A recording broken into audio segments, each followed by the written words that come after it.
Pour mieux savourer l'expérience, pensez à utiliser vos écouteurs ou votre casque. Cela semble toujours irréalisable jusqu'à ce que ce soit accompli. J'ai appris que le courage ne réside pas dans l'absence de peur mais dans la domination de celle-ci. L'individu courageux n'est pas celui qui ne ressent pas la peur, mais celui qui la surmonte. Car être affranchi n'est pas simplement se débarrasser de ses entraves, c'est également vivre de manière à respecter et à encourager la liberté d'autrui. La richesse ne génère pas le succès, la capacité à agir librement le fera. Si vous parlez à un individu dans une langue qu'il comprend, cela pénètre dans son esprit. Si vous lui parlez dans sa propre langue, cela pénètre dans son cœur. Qu'il y ait du travail, du pain, de l'eau et du sel pour tous. L'éducation est l'arme la plus puissante que vous puissiez utiliser pour transformer le monde. Après avoir escaladé une grande colline, on réalise qu'il y a encore beaucoup d'autres montagnes à gravir. Il n'y a pas de passion à jouer petit, à se contenter d'une vie en deçà de ses capacités. Il est préférable de diriger depuis l'arrière et de placer les autres en avant, surtout lorsqu'il s'agit de célébrer la victoire. Lorsque de bonnes choses arrivent, vous prenez l'initiative. Lorsqu'il y a du danger, les gens apprécieront votre leadership. Il n'existe pas de révélation plus vive de l'âme d'une société que la manière dont elle traite ses enfants. Aucun pays ne connaîtra jamais l'oppression des uns par les autres. Une tête bien faite et un bon cœur sont toujours une alliance puissante. Lorsque la mondialisation signifie souvent que les riches et les puissants ont de nouveaux moyens pour s'enrichir aux dépens des plus démunis, nous avons le devoir de protester au nom de la liberté universelle. Les individus courageux n'ont pas peur de pardonner au nom de la paix. Il n'y a pas de chemin facile vers la liberté, et beaucoup d'entre nous devront traverser la vallée de l'ombre de la mort maintes et maintes fois avant d'atteindre le sommet de nos aspirations. Tant que la pauvreté, l'injustice et les inégalités criantes perdureront dans notre monde, aucun de nous ne pourra véritablement trouver le repos. Un bon leader peut engager un débat de manière franche et approfondie, sachant qu'à la fin, les deux parties en sortiront plus proches et plus fortes. L'arrogance, la superficialité et le manque d'information ne permettent pas d'atteindre cet objectif. Notre compassion humaine nous relie les uns aux autres, non par pitié ou condescendance, mais en tant qu'être humain ayant appris à transformer notre souffrance commune en espoir pour l'avenir. Refuser aux gens leurs droits de l'homme, c'est remettre en question leur humanité même. Je ne nie pas avoir planifié des actes de sabotage. Je n'ai pas agi dans un esprit d'insouciance ou par amour de la violence. J'ai agi après avoir minutieusement évalué la situation politique qui avait émergé après de nombreuses années de tyrannie, d'exploitation et d'oppression de mon peuple par les Blancs. Nous nous engageons à libérer tous nos peuples de l'esclavage perpétuel de la pauvreté, de la privation, de la souffrance, de la discrimination sexuelle et autres. Seuls les hommes libres peuvent négocier, un prisonnier ne peut pas conclure de contrat. Si vous voulez faire la paix avec votre ennemi, vous devez travailler avec lui. Il devient alors votre partenaire. S'il y a un pays qui a commis des atrocités innommables dans le monde, ce sont les États-Unis d'Amérique. Que la liberté règne. Le soleil ne s'est jamais couché sur une réalisation humaine aussi glorieuse. Je me tiens ici devant vous non pas comme un prophète, mais comme un simple serviteur du peuple.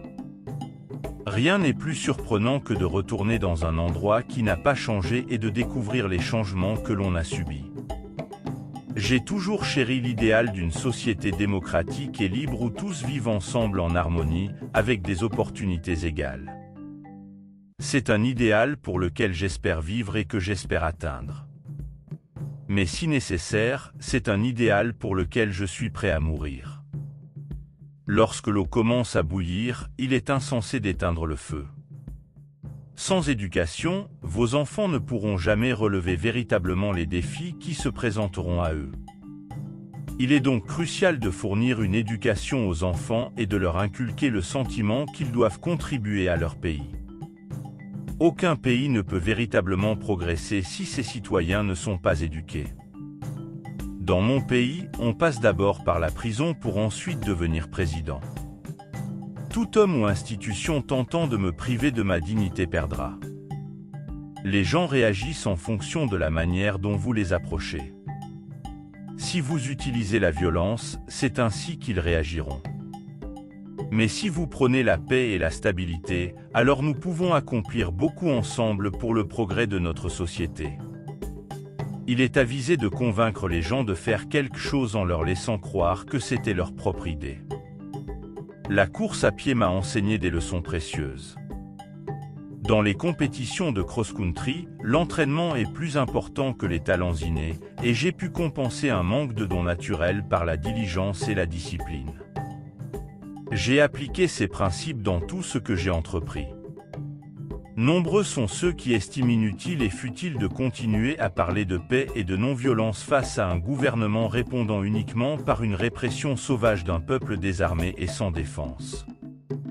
S'il existe des rêves d'une Afrique du Sud prospère, il existe aussi des voies pour les réaliser. Deux de ces voies pourraient s'appeler la bonté et le pardon. La liberté partielle n'est pas réelle. Je ne suis attaché à aucun système de société particulier, si ce n'est le socialisme. Nos actions quotidiennes en tant que Sud-Africains ordinaires doivent produire une réalité sud-africaine authentique qui renforcera la foi de l'humanité en la justice, consolidera sa confiance en la noblesse de l'âme humaine et soutiendra tous nos espoirs d'une vie glorieuse pour tous. Je me suis toujours considéré avant tout comme un patriote africain. Même atteint d'une maladie en phase terminale, vous n'avez pas à vous résigner à la mort. Profitez de la vie et défiez la maladie que vous affrontez. Après avoir été en prison, ce sont les petites choses que l'on apprécie. Pouvoir se promener à sa guise, entrer dans un magasin et acheter un journal, parler ou choisir de se taire. Le simple fait de pouvoir contrôler sa propre personne. Je méprise le racisme, le considérant comme une chose barbare, qu'il vienne d'un homme noir ou blanc. Je rêve d'une Afrique qui est en paix avec elle-même. Les communistes ont toujours joué un rôle actif dans la lutte des pays coloniaux pour leur liberté, car les objectifs à court terme du communisme coïncidant toujours avec les objectifs à long terme des mouvements de libération. J'ai commencé à étudier l'art de la guerre et de la révolution à l'étranger. J'ai suivi un cours de formation militaire. Si une guérilla devait se produire, je voulais être en mesure de me tenir aux côtés de mon peuple, de partager les risques de la guerre avec lui. J'ai été influencé dans mes réflexions par l'Occident et l'Orient.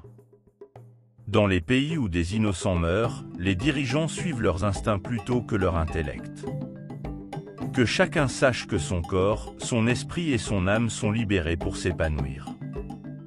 La non-violence est une bonne politique lorsque les circonstances le permettent. Je n'étais pas un messie, mais un homme ordinaire devenu un leader en raison de circonstances extraordinaires. Nous vous remercions de votre attention.